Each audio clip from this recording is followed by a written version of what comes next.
Well, it started raining, so now seems as good a time as any to talk about this Insta 360-1X, the camera I used to film those shots. This is a 360-degree camera. I was new to this until they sent me, I must admit. And I have to say, what gets me excited is not those 360-degree little planet pictures that you can do. They're great fun and they really are cool, but we might get a bit tired of those at some point. But it's the creative opportunities that being able to recompose in post gives you. Very briefly, a 360-degree camera, two lenses, one on the front, one on the back, each with a field of view in excess of 180 degrees. So we capture everything that's being filmed at all times. Think about that. What that means when you're using it is you don't have to point the camera at yourself like this. It's a bit confusing. A normal camera, GoPro or something like that, you point it at yourself if you're filming yourself. Because this is capturing the whole way around, I can film myself like this. I can film myself like this. It doesn't really matter. It takes a bit of getting used to. What's even more cool is that because of the way it captures and splices those two 180-degree field of view images together, it makes it possible for the software to get rid of the selfie stick that you're holding. So you can walk along holding that selfie stick at your side and it's removed in post. It's really, really cool. Now, you might have seen this all 100 times before. I'm pretty new to it, so I have to say my mind was blown. Added to that, because it captures everything, the 6-axis in-camera stabilization is absolutely astonishing. So you can hang this out the side of a car, sit it on a dashboard, run with it, walk with it, and it will stabilize everything digitally. Just by way of example, I was filming myself in the car here, just trying to get some shots of me driving. Now, with a traditional, let's say a traditional action camera, or even a normal camera, you'd have to try and rig up some kind of camera over your shoulder here, pointed at you. You have to compose the shot. Obviously, as a camera, you have to compose the shot before you hit record. With this, because it is recording everywhere, I just have to get this here, for example. And whether it's lying on its side or turned like this or up a bit, doesn't really matter. It's recording everywhere, and I can pick my shot in post when I get to the editing suite. The same can be said for the shots that I filmed of the car when I was driving along. I'm by myself here. Remember that. Filming by yourself is a cumbersome, time-consuming, annoying exercise.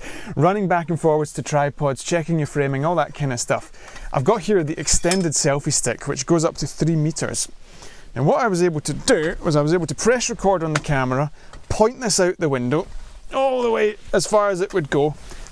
And I knew that because it was capturing everything, I didn't have to give any thought to the angle of the camera, where it was pointed, anything like that. I didn't have to sit here with my phone trying to monitor it, make sure that I was getting the nice composition of the car and all that kind of stuff. So I am a fan of 360-degree cameras. This is the first and only one I've ever used, the Insta 360-1X. If you go on YouTube, these guys have done a fantastic job of getting them in the hands of pretty much every influencer you can find on YouTube. So this is the most visible, kind of mid-range, consumer-level camera that gives you good quality. It costs a little bit more than the cheapest ones, but it's not a pro-level piece of kit, so it's accessible. There's a link in the description below to it if you are interested in checking it out. Now, what are the downsides? See, coming from a video background, I have a certain level of expectation for picture quality. This is a so-called 5.7K camera. Now, it's 5.7K when it's presenting the entire 360-degree image. If, on the other hand, you don't want to do that and you want to crop in and you want to straighten out some of those bendy fisheye lines, you're going to lose resolution. So this is the limitation here. The resolution starts to erode a little bit when you start to crop in and get more natural fields of view, and that's what I'm looking for, to be honest with you. Now, we have to be very mindful here that this is not an expensive piece of kit, so you can't sit there and go, I expect 8 megapixels so I can crop in 4 times and still get a 1080p image. So we have to be realistic, but it is a downside worth mentioning. You might not always want that big kind of fisheye look.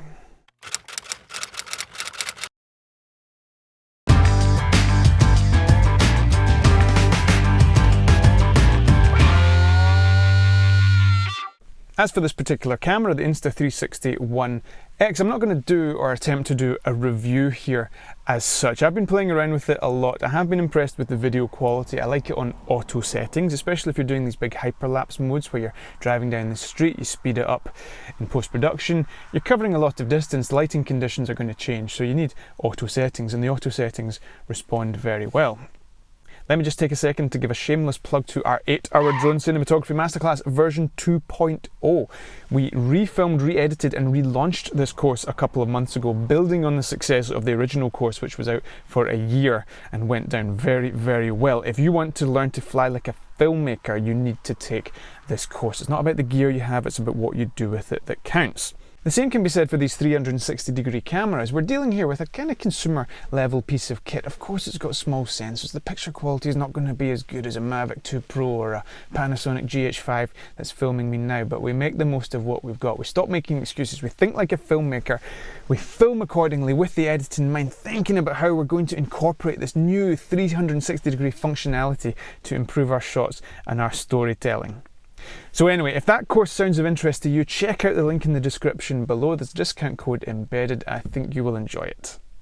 Now think about this for a second. This is an action cam in a sense, but it's more than an action cam because it gives you a 360-degree view of the world that you can then pick and choose from in post-production. If you treat it just as an action cam, then you're not doing this camera justice. So you want to be able to film with that edit in mind, thinking about where you might be pointing the camera in post-production.